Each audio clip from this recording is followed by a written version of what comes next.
aujourd'hui pour parler surfaçage des plantes. C'est parti, on y va. Alors, je vais devoir surfacer ma sténante. Vous allez le voir d'ailleurs justement après, je vais vous faire une petite voix off.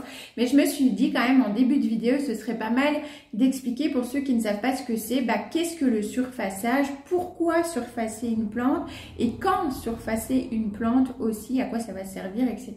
Parce que tout le monde ne le sait pas. Voilà, des fois j'ai des discussions et quand je dis le mot surfaçage, la personne me demande ce que c'est. Donc je me suis dit que ça pouvait être sympa quand même, juste au lieu de juste surfacer avec vous, en même temps quand même avant d'expliquer aussi un petit peu ce que c'est, pourquoi et quand surfacer.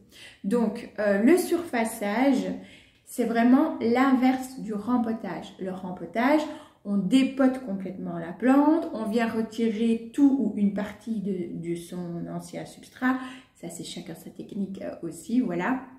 Pour venir ensuite la rempoter dans un nouveau pot, souvent plus grand. On va faire en fonction du système racinaire évidemment, mais souvent du coup on rempote dans un pot plus grand parce que la plante s'est bien développée et qu'elle est à l'étroit. Et on va vraiment remplir tout le pot de nouveaux substrats. Le surfaçage, c'est vraiment l'inverse. On laisse la plante dans le pot, on ne la change pas de pot. On vient juste retirer l'ancien substrat sur plusieurs centimètres de profondeur et on apporte un nouveau. Voilà, donc on ne dérange absolument pas les racines. Maintenant, pourquoi est-ce qu'il faut surfacer une plante? Si vous laissez la plante dans le même pot pour X ou Y raison et que vous laissez tout le temps comme ça, malgré les arrosages, etc., un terreau, ça vieillit. Donc, au bout d'un moment, vous allez avoir vraiment le terreau qui va être sec. Parfois même, vous constatez une rétractation du substrat par rapport au bord. Il y a de l'espace qui s'est créé entre le pot et le substrat. Du coup, c'est parce qu'il y a une rétractation qui s'est faite due aussi à la sécheresse du substrat. Il est trop sec, il est trop vieux.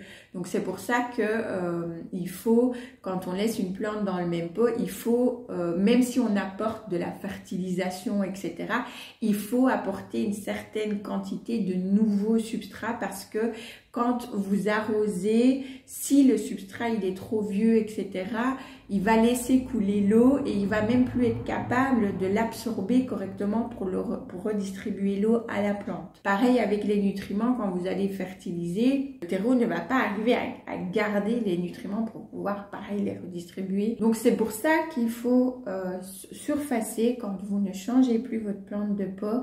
Il faut vraiment venir retirer plusieurs centimètres. Combien de centimètres on retire? Ça, je vous dirais, ça va dépendre un petit peu de la taille de votre plante, du pot, en fait. Moi, vous allez voir après, je retire quand même pas mal de substrat. Je retire à peu près la moitié de la profondeur du pot d'anciens substrats pour venir apporter un nouveau. Mais en règle générale, on retire entre 3 et 5 cm à peu près de substrat pour venir apporter un nouveau, tout neuf, tout bon, tout beau pour la plante. Mais encore une fois, faites en fonction vraiment de la taille du pot de votre plante.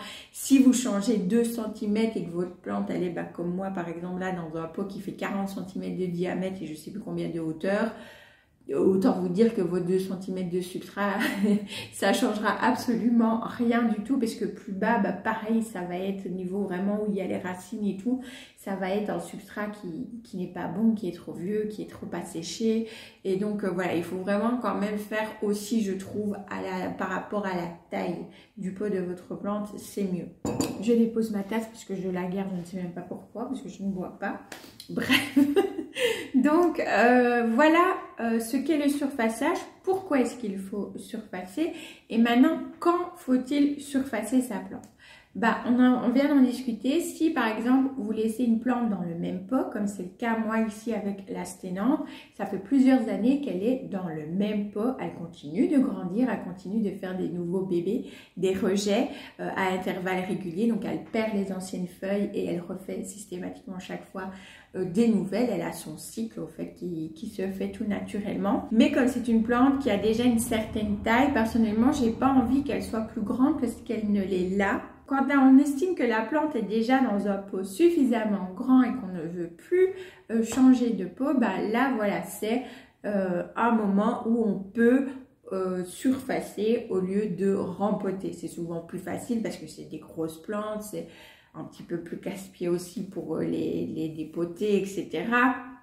Donc on va plutôt préférer alors le surfaçage et on va, comme je disais, voilà, faire en conséquence. Donc ça c'est une des premières raisons. Le deuxième cas dans lequel on va pouvoir surfacer, c'est par exemple, parfois ça arrive à force des arrosages, etc., que le terreau se tasse. Eh bien vous pouvez du coup surfacer, donc vous pouvez ajouter une couche du coup de nouveaux substrats par-dessus, parce que peut-être que la plante n'a pas besoin d'être rempotée, elle est encore bien dans ce pot-là. Vous avez peut-être rempoté il n'y a pas si longtemps que ça, donc voilà, là on vient en ajouter parce qu'il y a eu un petit tassement qui s'est fait. C'est la deuxième raison pour laquelle on peut surfacer une plante. Ensuite, la troisième raison où on peut surfacer, c'est par exemple quand vous avez une présence de nuisibles, type notamment sciarides, donc les fameux moucherons de terreau.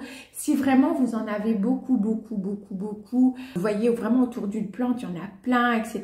et que vous voyez les petites larves, c'est des petits vers blancs, transparents, un peu comme ça. Ce que vous pouvez faire, là, c'est aussi opter pour le surfaçage. Vous allez retirer 3-4 cm, vraiment c'est suffisant parce que les larves des sciarides se mettent 1 ou 2 cm, pas plus normalement, dans le substrat. En fait, des sciarides vont pondre, donc les larves sont souvent plutôt dans les premiers centimètres du substrat, mais voilà, pour être sûr, bah, vous faites entre 3, 4, 5 cm, allez, si vraiment vous voulez être sûr, bah, vous pouvez surfacer pour cette raison-là aussi, venir retirer du coup l'ancien substrat dans les premiers centimètres, là où potentiellement il y a des œufs encore de sciarides et éventuellement aussi des larves, pour venir ajouter un nouveau substrat.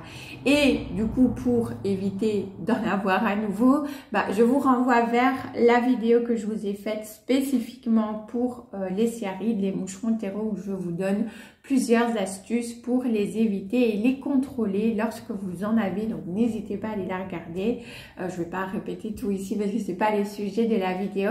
Mais voilà, sachez que vous pouvez surfacer dans ce cas-là aussi. Donc voilà un petit peu, pour moi c'est les 3 raisons principales de quand est-ce qu'il faut surfacer une plante. Si vous en voyez une quatrième, bah, les commentaires sont faits pour ça, n'hésitez pas à le mettre et j'épinglerai du coup votre commentaire. C'est quelque chose que je fais très souvent quand il y a un commentaire comme ça qui est assez approfondi, qui apporte quelque chose de vraiment hyper intéressant et tout, bah je l'épingle au fait, parce que je sais que vous lisez les commentaires très souvent des autres personnes aussi, et donc comme ça bah, il reste en premier et il peut être lu. Donc si vous voyez des commentaires épinglés sous mes vidéos, eh bien n'hésitez pas à les lire, parce que c'est souvent que justement bah, un de mes abonnés a apporté quelque chose de vraiment, une info vraiment super sympa, hein, une info, un conseil. Donc voilà, n'hésitez pas à aller voir s'il y a des commentaires épinglés. Mais pour moi, voilà, c'est les 3 situations principales dans lesquelles le surfaçage est la solution la plus adéquate, la plus appropriée et la plus simple aussi du coup à réaliser comparé à un rempotage. C'est quand même plus simple.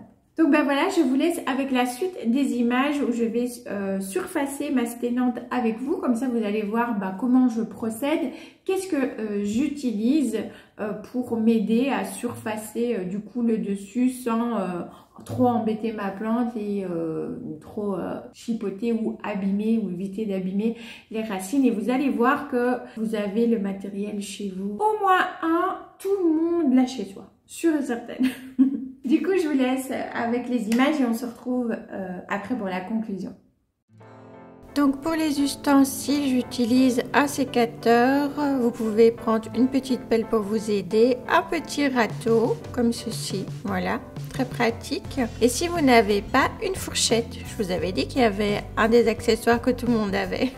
Je commence par retirer les feuilles séchées ainsi que les petits bouts au fait de feuilles aussi que j'aurais pas retiré, et puis je vais commencer doucement à gratter avec le râteau. Vous allez voir que je vais utiliser aussi la fourchette. Voilà, j'utilise les deux.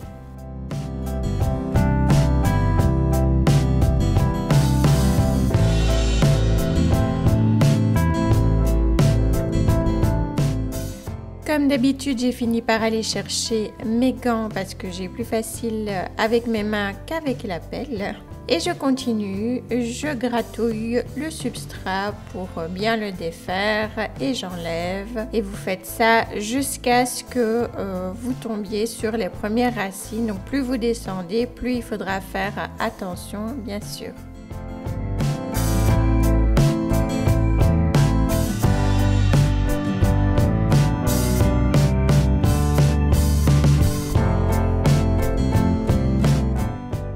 Là, vous voyez, j'utilise la fourchette, je la trouve très pratique, notamment pour aller près des bords. En fait, c'est plus facile qu'avec le petit râteau.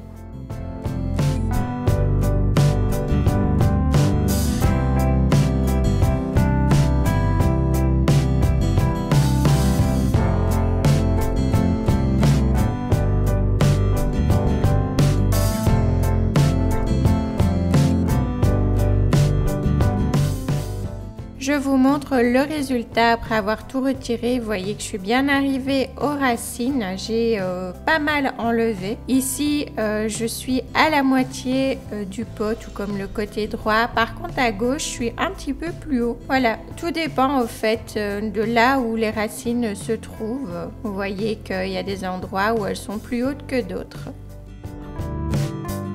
Je finalise en retirant encore les parties sèches bien à ras.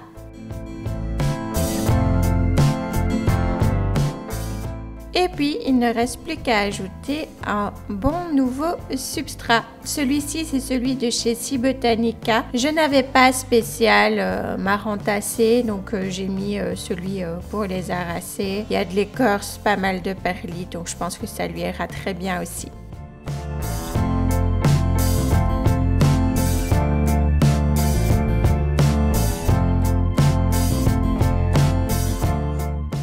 Et voilà, vous avez votre plante surfacée, prête à repartir avec un bon nouveau substrat. Voilà, du coup pour cette vidéo sur le surfaçage, vous avez vu du coup comment est-ce que je fais pour surfacer ma sténante le plus facilement possible et le moins dérangeant pour elle. Voilà, j'espère que cette vidéo vous aura plu. Encore une fois, si vous avez des conseils, des astuces ou des questions aussi, n'hésitez pas à les mettre en commentaire, j'y répondrai avec grand plaisir. Moi, je vous laisse là pour aujourd'hui. J'espère que cette vidéo vous aura plu. Si c'est le cas, n'hésitez pas à la liker et puis à vous abonner comme d'habitude si le contenu vous plaît et que le cœur vous en dit, bien évidemment, c'est le plus important. Je vous fais plein de gros bisous green et je vous dis à la semaine prochaine pour de nouvelles vidéos. Ciao, ciao!